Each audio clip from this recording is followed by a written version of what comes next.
Riako is not a guy name. Odoziako. But I am proudly an Oriako. We will patter Diako, but I will realize Diako. Without wasting time, let's get to it. So today we're talking about sex. We're talking about the evolution of marital sex. Right?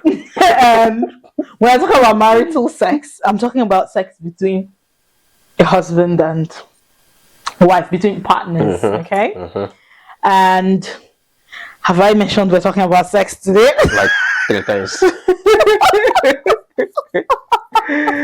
Dear Lord. Let me tell you, this is a full circle moment for me. To be able to talk about sex on camera, unabashed. The man. I will tell my mother this link. But let's get to it. So, when you and I first met, when you were still toasting me, there's something you used to say. And then we first got married. You used to say that a man marries one woman and then gets... I don't think it's your original photo, but it's something you used to say. It's my philosophy. A man marries one woman, but through the course of the marriage gets many women. Please say it the way you said it. Say it how you said it. Because I think I'm mixing it up. Say it, please. Yeah, so the whole idea is that a man gets married to one woman, and as the marriage progresses, she evolves into different kinds of personalities. So the man has to be prepared to be married to that woman in each of those eras. So over the course of say 10-15 years of marriage, he must have experienced being married to like 5 different women in that one person. It used to be crazy to me, but I think over the years I've seen it play out, because the honeymoon me it's a different not person. the the pregnant me, the postpartum me, the me that then there's gone the back career, to school, the career first person. These are different personalities at different phases of the woman's life, and that's what marriage is for a man. Okay, so let's bring this conversation to the bedroom, into the other room, and talk about the different, the evolution really, like, what do men want over the years? What do men really want? Yes, because I know a lot of people say, what do women want? Women, you're so confused. But these days, you hear side chick, this, that, and it's never the same spec. A man's spec, you will see somebody that went outside the home to go and find somebody that did not reach anything. Side chick, to go and find one small girl. You see somebody that is doing side chick of widower. You see somebody that is people have different things that attract them. You see people that are looking for single moms. I know of a woman that was catfished recently. She's a single mom. Okay. Right? Do you want me to get to this story? So get this. The thing with catfishing is, being online, being cyber safe, cyber aware, is knowing that even on channels like on prayer groups, let me tell the story how it went. Okay. So this particular prayer group, I don't even want to call the name. Let me even call the name. So I have this friend, right? And I'm telling this story with the lady's permission. Of course, I'm not going to share her name. But NSPPD, she will go there and comment. Real life story. She will go, what God cannot do does not exist. She went there to comment that, when they say bring prayer point, she commented she's believing God for a man, for a partner. This guy, he's a serial prayer answerer. The guy went, that's how he slides into women's DMs. He's original Yahoo. Doing good. Answering prayers. The guy, started his social engineering, went into her DM, started to build a relationship, started talking to her about. He didn't tell her where he saw her prayer request. He just came as a good guy. The Holy Spirit said, you understand? He just came as a good guy. And over the the course of a few weeks, they started to build a relationship, or so she thought. And then eventually goes on to start cutting this woman and then gets her to send him money. Wow. Because he already knows this is what you're looking for. He just came. I love children. It's been my dream to be a stepfather. Your children are so lovely. I have this desire to be a stepfather. You understand?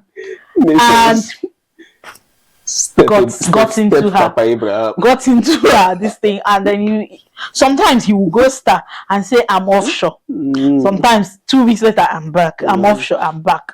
Until one other friend of ours saw this story making the rounds about how men are doing those kind of scams, and sent it to her and was like, have you seen something like this? This your guy that's always going offshore. Hope it's not this kind of look at that work. I hope it's not this scam that's been going around. If he ever asks you for money, don't give him, because he will either tell you that, oh, his mom is in the village, his mom fell, you should bring money for bandage, bring this one, bring that, or accident. You know, they have a way of making up these stories. So, but it was too late, because what we didn't know is that by then the deal had been done. She didn't want to say anything, but then after a few weeks, she reaches out back and then says, he don't chop me. He no gree give me back my money. I'm so sorry for laughing. But that's the thing. You know, which brings me back to the story, to the question that I was asking you, which is, over the years, what do men want in the bed? What do you people want from us? What do you wear adio papa? You say we're wearing adio papa. We wear lingerie, you say be naked. What do you people really want? I think the question is difficult to answer because men actually don't know what they want. I cannot essentially speak for every single man out there, but one myth women always carry about men is this idea of spec. Men do not have spec. Okay. I don't know the whole idea of spec, how it came to be, but what I think is, especially men who are serial cheats, I should want to get spec.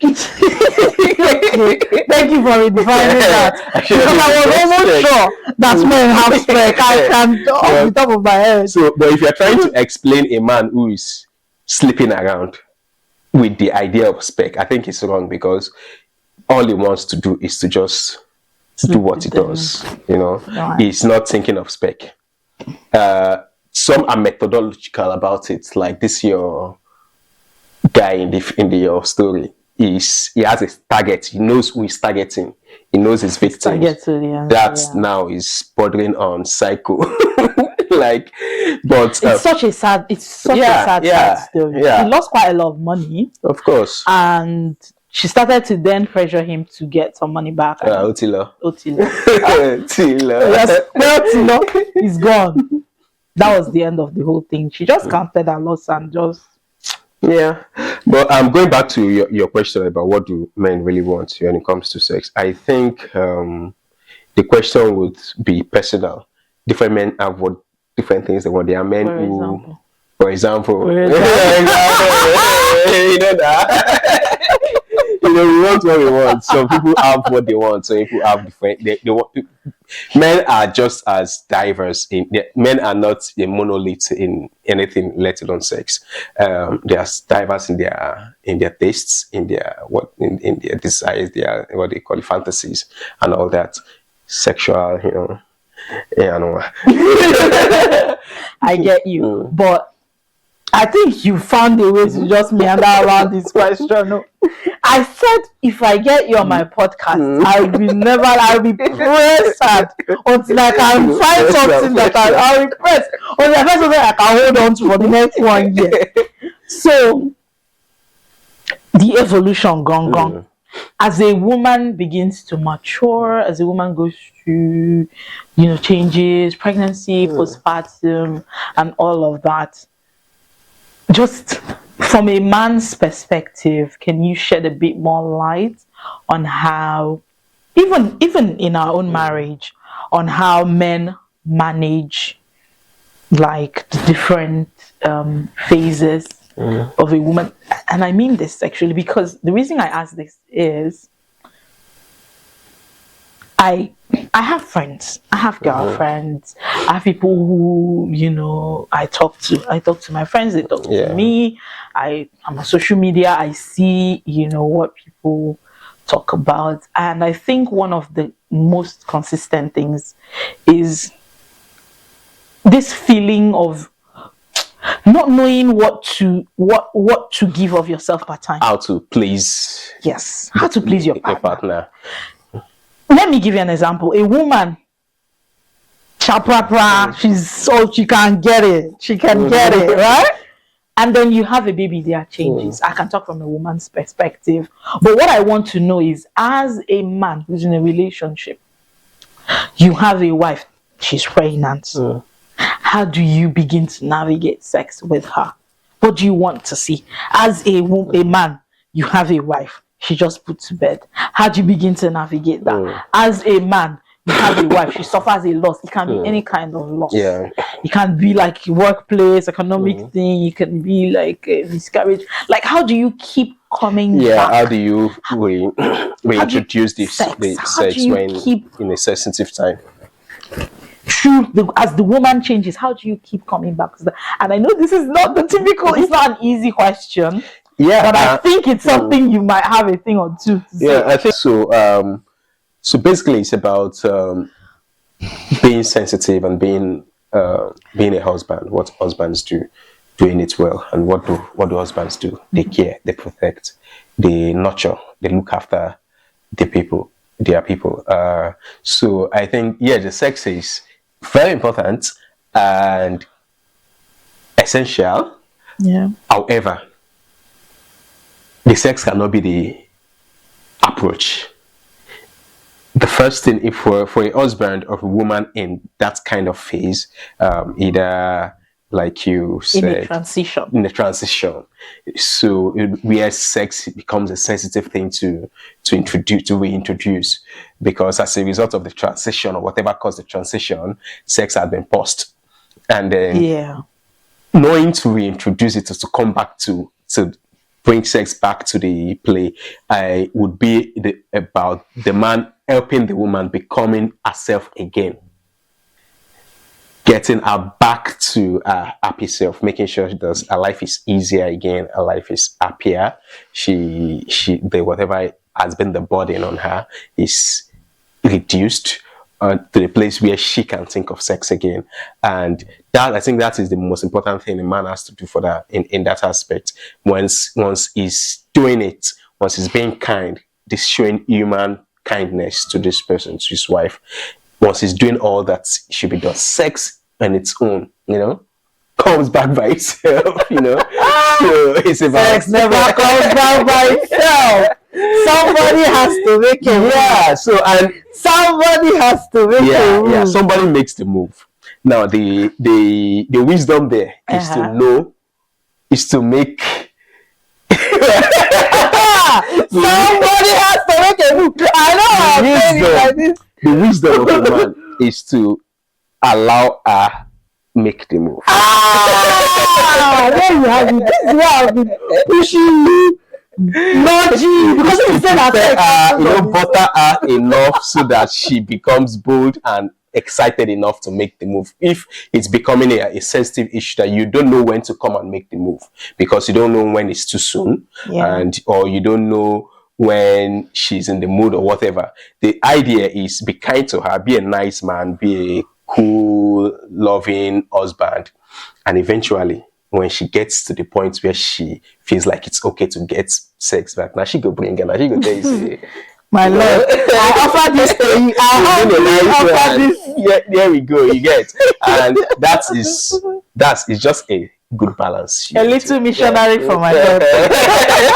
A little, a little reverse cowgirl for my lord. My lord, take it. Okay.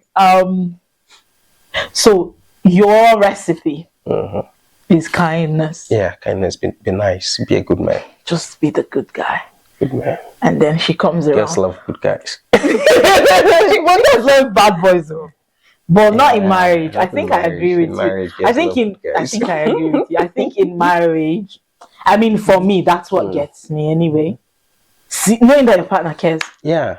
Knowing that your partner is not, it's not a useless human being that can't just read the room, you know. And you know, one of the reasons why I wanted to have this conversation with you is we've been married 7 years. 7 years, yeah. Yeah. And let me tell you something. When it comes to sex, I find it so refreshing and quite surprising as well. How we always find our way back. Yeah. Very surprising. I mean, you're good, but it doesn't happen like mistake. I find it so.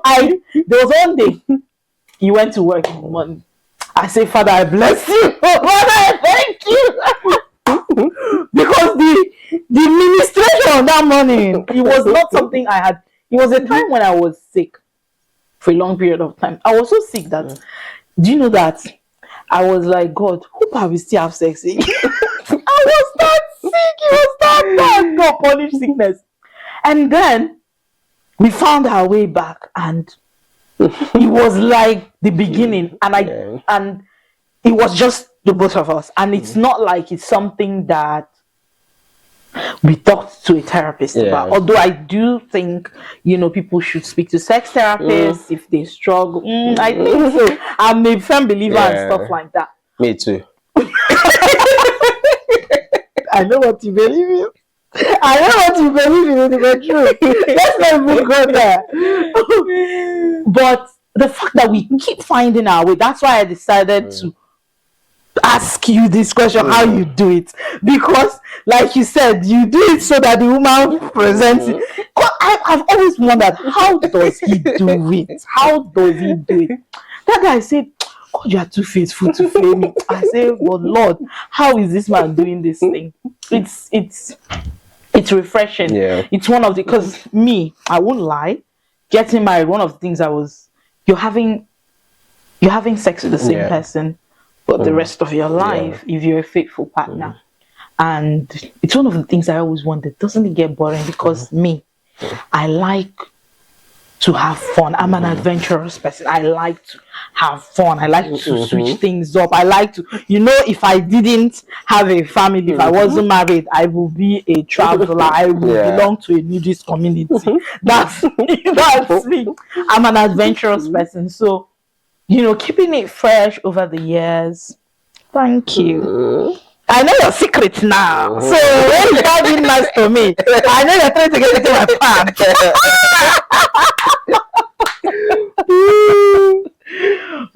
but yeah, I think that works. I think kindness. Yeah. Who knew?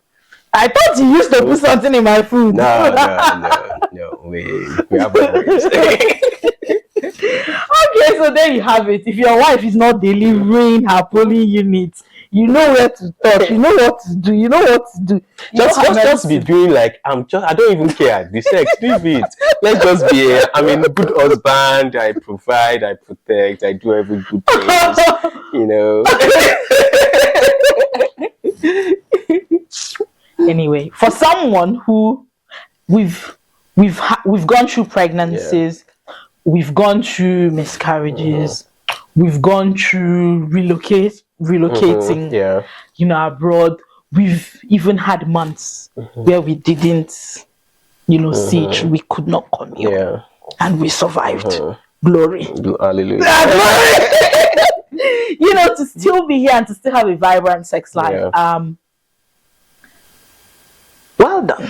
Thank you. And you have to aim it too. Well done. Because I don't know well done for taking the medicine. And responding to treatment.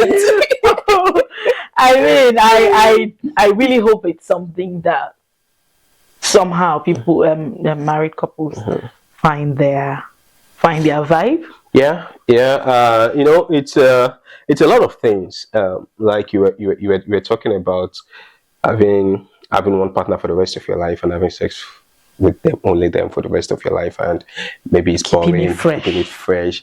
That question is usually, I think, asked by people who haven't been in the thick of marriage, because you find that in marriage, there are two things that happens. First of all, once you past the teenage, mid-20s stage as a man, sex stop being so important to you. Sort of. Like you're now, so to the point that you're now thinking, anyway, I'm speaking for responsible men. Please, thank you for that habit. Because I don't see why someone who is in their 30s with a lot of life's responsibility, with a lot of goal, a lot of vision in their life, with a lot of things they want to rather use their energy for, would be bothered about the new person to have sex with, as if like it's different, thinking about sex spiral, like this analogy they go, you eat someone every day, or like the older you get, you just start, not that sex is no longer an important thing, but it stops being a something that has taken like half of your brain. You get. But even in church, they used to teach us to go for conventions, women conventions, and they would tell us, women, married women, after food, the next thing your husband needs is sex. He needs sex in the morning, he needs it in the afternoon, he needs it in the night. It's always the like